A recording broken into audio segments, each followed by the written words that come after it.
Kebohongan adalah kebohongan gitu loh. Nggak bisa bikin abu-abu barang ini kan gitu kan. Ya hukum tetap berjalan. Ya permintaan maaf aja dari Jokowi yang saya bilang tadi gitu loh. Walaupun berisiko ke dunia internasional. Wah, kalau kita punya presiden tukang bohong, ya wajar aja orang posisi RP juga udah menyatakan Jokowi adalah salah satu koruptor terbesar nomor 2 di dunia. Ya intinya sebenarnya saya melihat juga kasihan juga kawan-kawan polisi gitu kan. Sebenarnya mereka juga nggak mau kayak gini kalau yang di bawah itu gitu loh.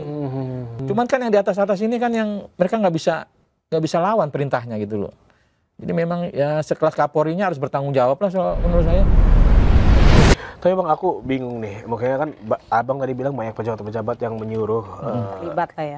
banyak diam gitu. Tapi Abang sendiri sebagai aktivis melihatnya kayak gimana sih kalau misalkan kasus Jokowi ini terbongkar dan memang ini palsu lah bahasanya ya, sesuai dengan dugaan Abang, konsekuensinya kan terlalu besar Bang untuk negara ini. Termasuk stabilitas Ekonomi juga bisa kegoyang segala macam gitu loh. Iya betul, memang saya berpikir seperti itu. Risikonya besar sekali gitu ya. Tapi biar gimana juga kan kebenaran kan harus dinyatakan benar gitu loh. Kebohongan adalah kebohongan gitu loh. Nggak bisa bikin abu-abu barang ini kan gitu kan. Ya kalau memang itulah nasib republik ini. Kalau memang ini terbongkar kan, nasib rakyat ini, republik ini, ya hukum tetap berjalan. Ya permintaan maaf aja dari Jokowi yang saya bilang tadi gitu loh. Walaupun berisiko ke dunia internasional. Wah, kalau kita punya presiden tukang bohong, ya wajar aja orang posisi RP juga udah menyatakan Jokowi adalah salah satu koruptor terbesar nomor 2 di dunia. Ada media luar. Jadi kan itu udah hal biasa, di luar negeri udah biasa. Berarti kalau ini keluar terbukti ini, ya orang luar negeri juga biasa emang seperti itu loh kan gitu. Ya kan memang konsekuensi itu Abang yakin ada, tapi Abang tetap kekeh dengan pendirian bahwa bohong adalah bohong. Iya dong, nggak bisa nggak bisa jadi abu-abu barang ini gitu loh, putih-putih, hitam-hitam gitu. Nah kalau kemarin kita lihat proses penangkapan ini kan rame nih yang pra-peradilan kan. Saya ada di situ pas di Polri, rumah sakit Polri itu ya. Tunggu sampai malam itu ya, sampai pagi gitu. Proses penangkapannya itu. Iya, jadi kalau Abang kayak gitu gimana nanti? Ini bukan doain ya Bang ya. Mohon izin. Kan nggak ada yang tahu betul juga. Yang Mbak khawatirkan itu, saya juga mau khawatirkan itu. Tapi saya bilang penyidiknya saat itu malam itu, nanti lo kalau tangkap gue jangan model begini, gue bilang. Emang benar-benar rusuh itu? Ya artinya Mas Roy malam-malam kan, dia datang dengan mobil tahanan, terus ada polisi pakai dinas, pakai biasa, pakai masker gitu kan. Ya artinya memang mau diangkat hari itu, mau dipindahkan gitu kan. Cuman ada senior-senior yang bantu kayak Pak Ugro dan lain-lain. Artinya memang kalau menurut saya kok malam-malam begini gitu kan, agak aneh. Cuma kan alhamdulillah kan ada kesepakatan yang menyatakan tidak malam tapi pagi jam 7 gitu loh. Akhirnya saya tunggulah, kita tunggu juga. Ya yang ada di situ kan yang penyidik-penyidik di Polda juga, walaupun dia pakai masker saya tahu wah ini Pak ini, maka saya kenal ya. Maka saya tegur gitu kan.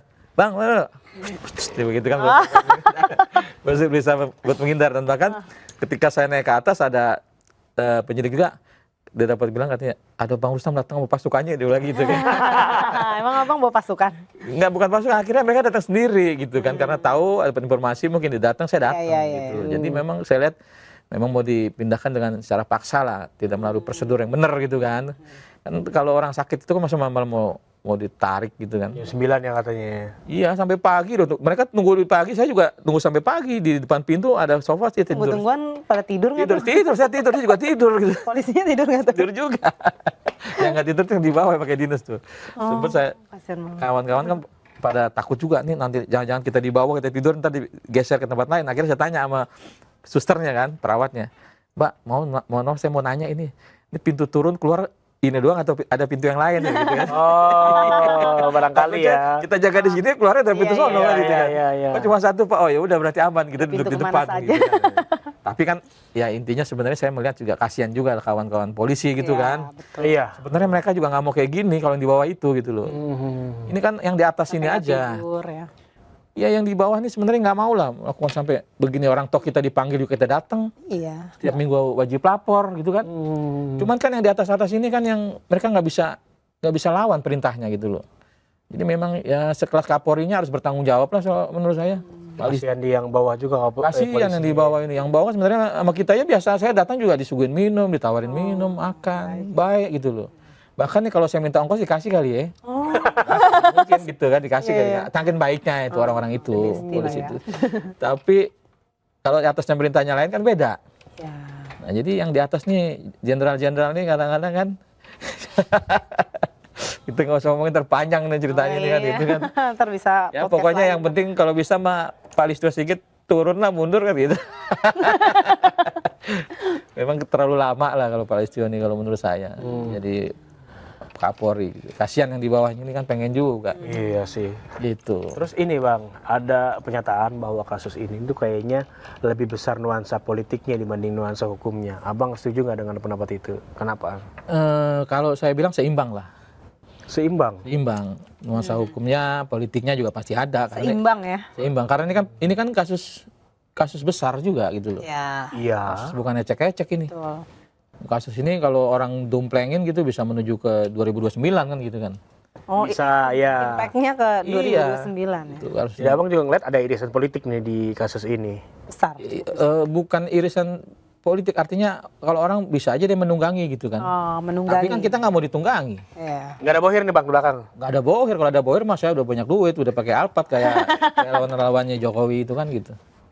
Iya, jadi memang ini kalau dari perjuangan Abang yakin bahwa ini nggak ada nuansa politik.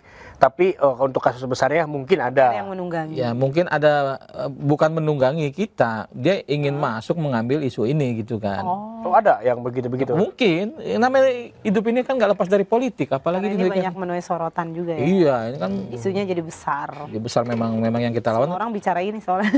memang yang kita lawan tuh orang besar gitu loh, walaupun sekarang dia mantan gitu kan. Oh iya betul. Ini orang besar nih, kalau bicara dia bilang siapa orang besarnya, ada orang besarnya ini dia salah. Seharusnya dia berkaca kepada diri dia sendiri. Relawan itu berkaca kepada diri sendiri. Dialah yang punya orang besar hari ini, yang namanya Joko Widodo. Dia punya logistik cukup kuat. Dia punya orang-orang, dia masih di lingkarannya Pak Prabowo kan itu. Itu orang besar yang punya, dialah yang punya orang besar, bukan kita. Jadi dilemparkan ini seolah-olah ada yang dibilang Ibu Mega lah katanya dulu kan. Termasuk kemarin Terus jadi SBY, ditahan juga katanya. JK, terus terakhir lagi banyak ya. Pak Prabowo. Ini kan ketakutan relawan Jokowi aja menghadapi orang model kayak kita gitu kan. Jadi ketika dia nggak mempan, ya ini bilang orang besar supaya kan kasihan juga tuh mantan-mantan presiden dan wakil presiden kita gitu yang nggak tahu apa-apa ditarik-tarik. Ya orang besar itu ya Jokowi lah, orang besar yang jahat gitu kan. Begitu. Oke. Sebelum kita Ada fotonya tuh. Ada gambarnya. Oke, sebelum kita ini Bang, sebelum kita ke pertanyaan berikutnya, ini udah banyak yang komen nih Bang di official YouTube Okezoners, yang mau komen juga silakan. Kita tunggu komen-komennya. Mau nanya apa ke Bang Rustam? Aku mau baca dulu nih dari Ed Nur Hadi. Gaspol Bang Rustam. Kebusukan Pak Jokowi bentar lagi akan terungkap, kebenarannya pasti menang. Tunggu janji Bang Rustam mau tanyain bibir Jokowi sama Komisi Jokowi tuh. Itu seru tuh. Komis digadai di mana katanya? Iya betul. Abang pernah ngomong gitu? Komis pernah digadai di mana? Iya, saya nggak pernah ngomong gade di mana sih. Tapi kalau ada yang canda-candaan itu, permintaan saya apa nanti di persidangan? Saya cuma minta orang yang profesional yang menata rias gitu loh. Jadi coba tolong nih orang ditata rias supaya mukanya mirip Jokowi, bisa nggak gitu kan? Apa sih Bang yang aneh dari kumis sehingga menanyakan kumisnya Pak Jokowi? Gini loh, Jokowi itu kan struktur rambutnya kan tipis. Di foto itu kan tebal tuh. Oke. Gitu. Terus